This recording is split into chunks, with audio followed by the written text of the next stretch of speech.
Halo dan salam untuk semuanya. Kali ini saya akan menampilkan konten dari Tanpa Ragi. Tujuannya adalah supaya kita bisa studi dan berdiskusi. Namun selain itu juga bertujuan untuk menyimpan atau menyelamatkan konten-konten dari Tanpa Ragi yang menurut saya adalah bagus, dan oleh karena itu terkadang juga ada pihak tertentu yang tidak menyukainya, sehingga sebagaimana yang pernah dialami bahwa channel Tanpa Ragu pernah di-ban oleh YouTube, dan ini adalah salah satu Halo upaya semua, supaya kita sering konten-konten mendengar yang Muslim berkata bahwa spektakuler Quran itu, adalah yang wahyu yang keren diturunkan itu, secara langsung bisa oleh Allah tersimpan kepada di Nabi YouTube. Muhammad, tetapi Silakan lewat malaikat Jibril menyaksikan yang hingga ditemukan di tuntas. Gua Hiro. Terima kasih. Mereka berkata bahwa Quran terjaga keasliannya tanpa campur tangan manusia, tidak pernah berubah sejak diturunkan kepada Muhammad, dan Al-Quran di seluruh dunia sama. Hanya karena ada satu ayat di dalam Quran yang menyatakan bahwa Quran dijaga oleh Allah, yaitu Al-Quran surah 15 ayat 9. Sesungguhnya kamilah yang menurunkan Al-Quran, dan pasti kami dalam kurung pula yang memeliharanya. Namun, benarkah demikian? Nah, pada video ini, kita akan belajar tentang sejarah Quran yang selalu berusaha disembunyikan oleh para ustadz. Oke, kita mulai aja ya.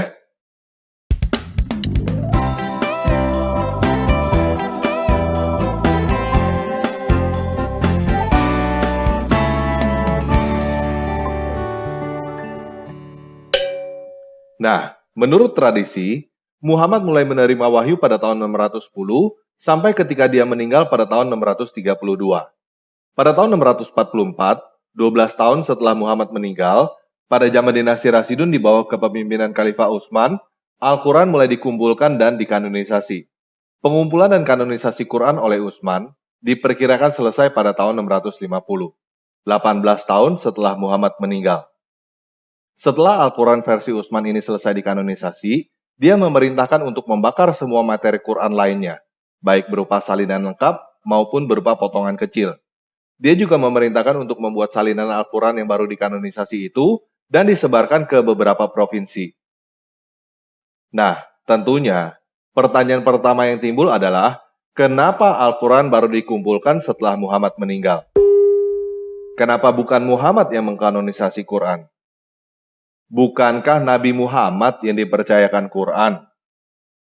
Kenapa Allah tidak mengutus Jibril untuk berkata kepada Nabi terakhir, "Hei Nabi, ini ayat yang terakhir ya." Yang disebut Nabi terakhir itu Muhammad kan? Apakah Utsman adalah Nabi? Apakah Utsman pernah mendapatkan mandat dari Nabi untuk mengkanonisasi Quran? Siapa Utsman dan kawan-kawannya sehingga mereka yang menetapkan bahwa inilah Quran yang benar, yang lainnya bukan dan harus dibakar? Al-Quran versi Utsman ini sama persis gak dengan Quran yang diturunkan kepada Nabi Muhammad? Kalau para ustadz itu mau jujur, jawabannya adalah tidak. Itulah sebabnya disebut Al-Quran versi Utsman, bukan disebut Al-Quran versi Muhammad. Dan berdasarkan sumber-sumber hadis yang dipercaya oleh umat muslim, setidaknya ada 2 ayat yang hilang. Seharusnya ada di Quran, tetapi sudah tidak ada lagi di Quran yang dipegang oleh muslim sekarang ini. Yaitu ayat tentang hukum rajam dan ayat tentang menyusui pria dewasa. Kita bahkan tahu dari hadis bahwa ayat-ayat tersebut tidak ada di dalam Al-Quran karena hilang dimakan binatang. Jadi, berdasarkan hadis aja, sebenarnya kita sudah bisa menyimpulkan bahwa Al-Quran surah 15 ayat 9 tidak dapat dipercaya. Karena kenyataannya, Allah tidak mampu menjaga ayat Quran dari hilang dimakan binatang. Nah, Al-Quran versi Utsman inilah yang dipercaya sama persis dengan Al-Quran yang dipegang oleh Muslim zaman sekarang. Tetapi, kenyataannya juga tidak begitu. Al-Quran bahasa Arab yang digunakan di Indonesia saat ini disebut Al-Quran versi Hafs An-Nasim yang dimodifikasi oleh komite profesor dari Universitas Al-Azhar Kairo pada tanggal 10 Juli 1924, bukan Al-Quran versi Utsman. Kenapa disebut Quran versi Hafs, bukan disebut Quran versi Utsman? Karena memang ada perubahan dari Quran versi Utsman ke Quran versi Hafs. Kalau tidak ada perubahan, tidak perlu ganti nama jadi Quran versi Hafs. Al-Quran versi Hafs ini adalah Al-Quran yang paling populer atau yang paling banyak digunakan di seluruh dunia.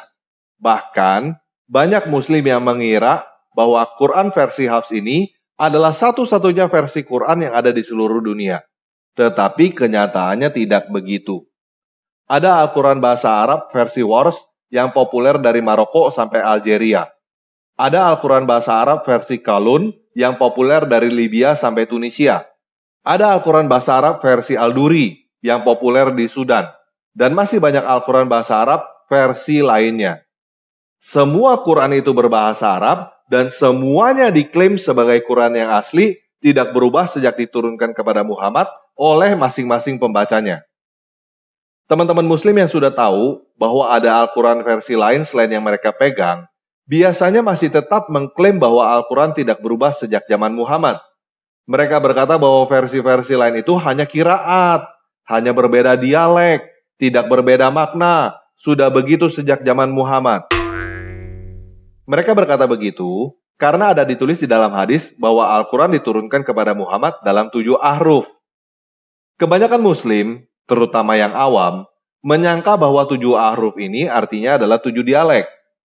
Namun masalahnya, seharusnya saat ini tidak ada lagi 7 ahruf, karena sudah dikanonisasi oleh Utsman menjadi 1 dialek, yaitu dialek Quraisy, dan yang lainnya sudah dibakar kan? Selain itu, saat ini ada lebih dari 30 versi Quran berbahasa Arab, bukan hanya 7. Jadi, kenapa dari 1 Quran versi Utsman bisa jadi banyak versi di zaman sekarang? Coba teman-teman yang muslim jawab. Kalau teman-teman mau menjawab dengan jawaban Al-Quran diturunkan dalam 7 dialek, coba sebutkan 7 dialek itu apa aja? Dialek Quraisy. Lalu, yang 6 lagi dialek apa aja? Nggak tahu kan? Nah, sebelum kita mengetahui apa itu 7 qiraat yang sebenarnya, saya mau menunjukkan bahwa perbedaan antara Al-Quran versi Hafs dengan versi Wars bukan hanya berbeda cara bacanya, tetapi juga beda makna dan beda arti. Ini adalah tabel contoh beberapa perbedaan antara Quran versi Hafs dan Wars. Saya tidak akan bacakan. Kalau teman-teman memang mau tahu, silakan pause video ini untuk baca sendiri ya. Perlu diingat bahwa ini hanya beberapa contoh, dan ini baru perbedaan antara versi Hafs dan Wars. Belum perbedaan dengan versi Kalun, versi Al-Duri, dan versi-versi lainnya. Oke? Nah, sekarang apa aja 7 qiraat itu? 7 qiraat itu adalah Nafi al-Madani, Ibn Katsir al-Makki, Abu Amir ibn al-Ala, Ibn Amir ad-Dimaski, Asim ibn Abi al-Najus, Hamzah az-Zayyad, dan Al-Kisai. Ketujuh nama ini adalah 7 orang pakar Quran yang disebut Qori. Mereka hidup pada abad ke-7 sampai abad ke-8. Mereka mempunyai sekolah dan mempunyai Quran versi mereka sendiri. Mereka adalah 7 orang yang paling terkenal dari sekian banyak orang yang punya sekolah dan Quran sendiri pada zamannya. Quran versi mereka ditetapkan berotoritas bukan oleh Allah atau oleh sang Nabi, tetapi oleh Abu Bakar ibn Mujahid yang hidup pada abad ke-9 melalui buku karangannya yang berjudul Kitab As-Sabah fi Al-Qiraat. Jadi, kalau ada yang berkata bahwa versi Quran yang ada sekarang adalah 7 qiraat yang sudah ada sejak zaman Muhammad, orang itu sedang berdusta. Karena tidak ada satupun dari 7 orang itu pernah bertemu Muhammad. Muhammad sudah lama meninggal sebelum mereka lahir. Nah, kalau kita perhatikan, nama Hafs, Wars, Qalun, dan lainnya bahkan tidak ada di dalam 7 nama itu. Kenapa bisa begitu? Karena mereka adalah murid 7 orang itu. Hafs adalah murid Asim, Wars adalah murid Nafi, Qalun juga adalah murid Nafi, dan seterusnya. Murid-murid dari 7 sekolah Quran itu masing-masing juga mengarang Quran versi mereka sendiri. Jadi, Al-Quran yang ada pada teman-teman yang Muslim sudah berapa kali mengalami perubahan? Dari Al-Quran versi Muhammad berubah menjadi Al-Quran versi Utsman pada tahun 550-an. Dari Quran versi Utsman berubah menjadi Quran versi Asim pada zaman dinasti Umayyad tahun 700-an. Dari Quran versi Asim berubah menjadi Quran versi Hafs pada zaman dinasti Abbasid tahun 700-an juga. Dari Quran versi Hafs berubah menjadi Quran versi Kairo pada tahun 1924. Nah, sebagai bonus informasi, ada beberapa hal tentang naskah kuno Quran yang menarik untuk teman-teman ketahui. Yang pertama, naskah asli Quran versi Utsman tidak ditemukan atau sudah tidak ada lagi pada zaman sekarang. Yang kedua, seorang sahabat Nabi yang bernama Abdullah ibn Mas'ud punya Quran versi sendiri. Dan menurut dia, surah 1, surah 113, dan surah 114 versi Utsman bukan ayat Quran yang diturunkan kepada Muhammad. Menurut dia, surah-surah itu adalah tambahan dari manusia. Yang ketiga, selain Quran versi Utsman dan Abdullah ibn Mas'ud, ada lagi Quran versi Ubay ibn Ka'ab yang merupakan sekretaris Muhammad. Di dalam Quran versi Ubay ibn Ka'ab terdapat 116 surah, lebih banyak daripada Quran versi Hafs yang beredar di Indonesia sekarang ini yang hanya terdapat 114 surah. Dan info yang terakhir, saat ini sudah ditemukan naskah yang dinyatakan sebagai salah satu naskah Quran tertua, yaitu naskah Sana'ah. Yang menarik dari naskah Sana'ah ini adalah semua ulama muslim mengajarkan muridnya bahwa isi naskah ini sama persis dengan Al-Quran yang ada sekarang. Namun hal itu adalah dusta. Naskah ini terdiri dari 2 lapis, yang artinya naskah dibuat oleh seseorang lalu ditimpa oleh orang lain. Tulisan yang ada pada lapisan atas mirip dengan Al-Quran yang ada pada zaman ini, tetapi tidak persis sama. Sedangkan tulisan yang ada pada lapisan bawah jauh berbeda. Berdasarkan uji karbon yang dilakukan pada naskah ini, lapisan bawah diperkirakan ditulis pada abad ke-7, yang artinya sangat dekat dengan Utsman. Namun lapisan atas diperkirakan ditulis pada akhir abad ke-7 sampai abad ke-8, yang artinya ditulis pada zaman dinasti Umayyad. Dengan kata lain, Al-Quran mengalami banyak perubahan sejak awal sampai saat ini. Al-Quran yang dibaca oleh Muslim saat ini hanyalah salah satu dari sekian banyak varian Al-Quran yang ada di dunia. Kalau ada yang berkata bahwa ketika Muhammad meninggal ada ribuan orang yang hafal Quran, kalau memang Quran itu terjaga karena banyak yang hafal, maka tidak perlu dibikin buku. Justru Quran dibikin buku karena banyak yang lupa. Nabi Muhammad sendiri aja lupa ayat-ayat Quran. Nah, jadi kalau kamu masih mau percaya bahwa Quran adalah wahyu yang turun langsung gedebuk dari Allah tanpa campur tangan manusia, dijaga oleh Allah, tidak pernah berubah, dan sama di seluruh dunia, itu adalah pilihan kamu. Dan saya menghormati hal itu. Tetapi ketahuilah bahwa kenyataannya tidak seperti itu.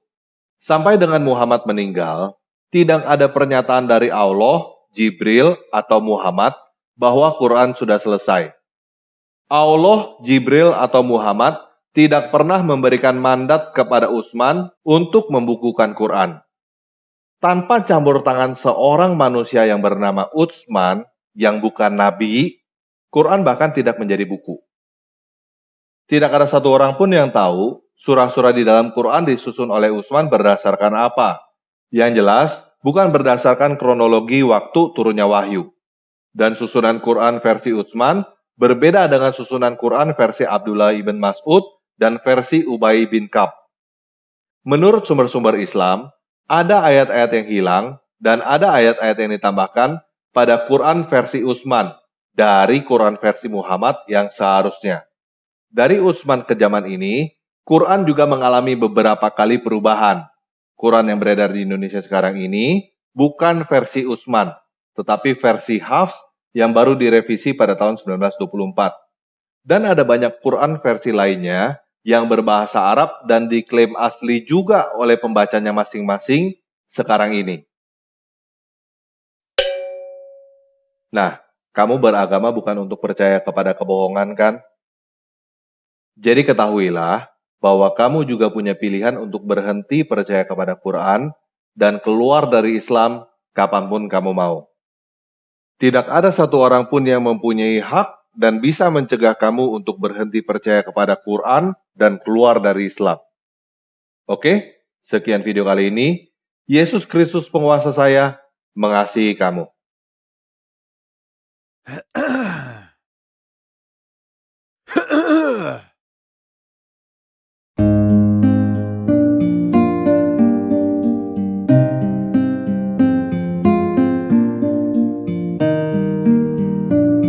Bapa kami yang di surga,